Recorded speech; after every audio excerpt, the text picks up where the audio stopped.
All right, I'm going to show you how to do touch-up painting on vinyl. So if you have like a pool toy and it's got problems with the paint, you can actually do some touch-up. This ink that I'm using is called solvent ink, and it's designed to go into a special inkjet printer that can print on vinyl. And you buy it just kind of like standard ink, where it's cyan, magenta, yellow, and black. And so you'll have to mix those colors to get whatever color you want.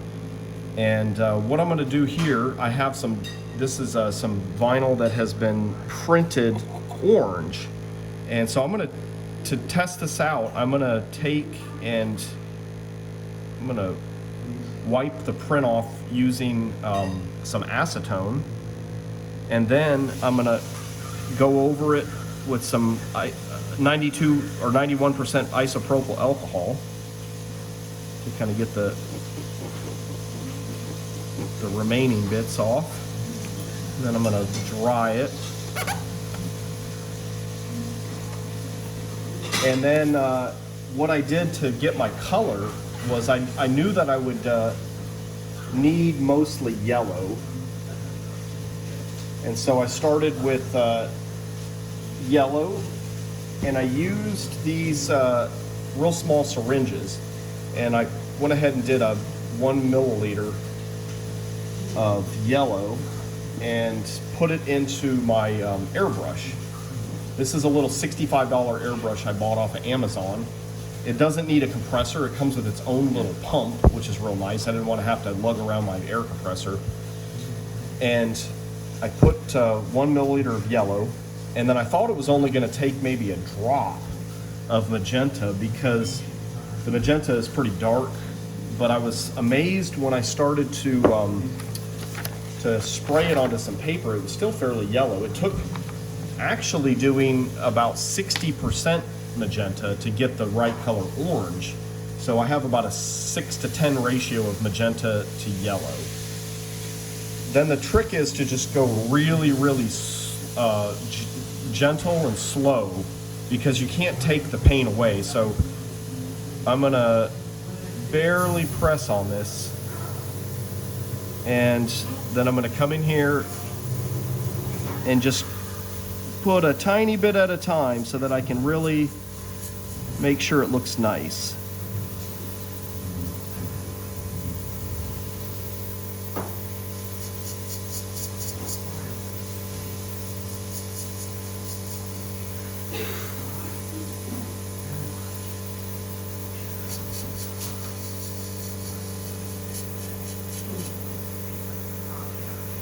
I'm just learning how to airbrush, so I'm definitely no expert.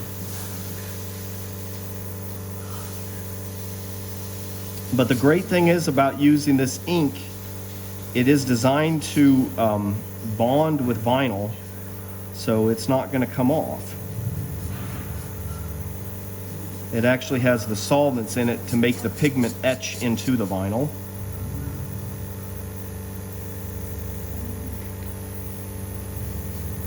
Kind of have to look at this at different angles to see if I'm getting enough. But I think the trick is to go slow, because you can always add just a little bit more.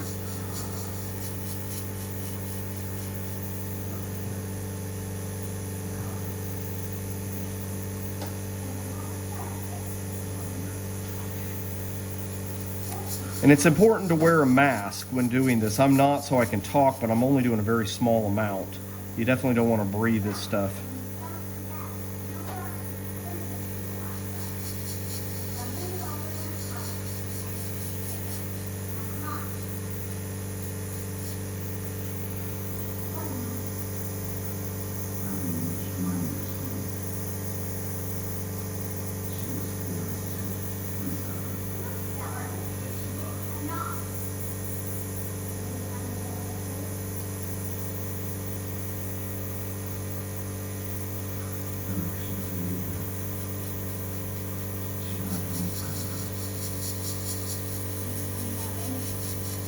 and barely putting out hardly any ink, but it's because I really want to feather this and make it look nice. I'm doing a fairly small spot. I'm sure the more I do this, the faster I could probably go, but so far I'm just really being cautious, trying to make this look good. So I'm barely using any pressure on the trigger.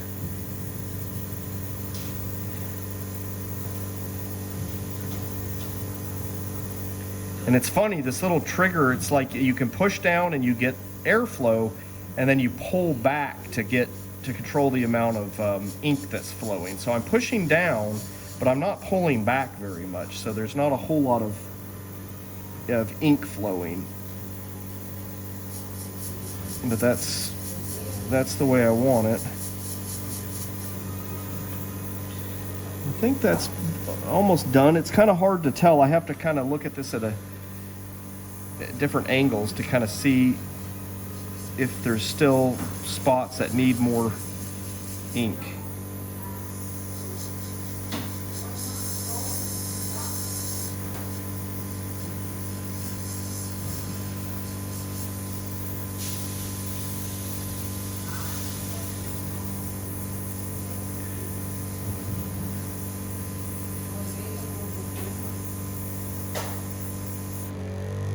I think I'll stop there. That's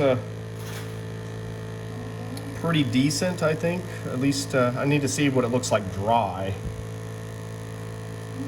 It's still kind of a little bit darker, and it could be too that I may not have my color exactly right. But it's hard to tell until it dries. I think I'll wait till it dries and see what it looks like, and then if it's too dark, I might need to pull back on the amount of magenta that I put in there, and then see how that looks. But I think at least I'm kind of on the right track with doing some of this touch-up.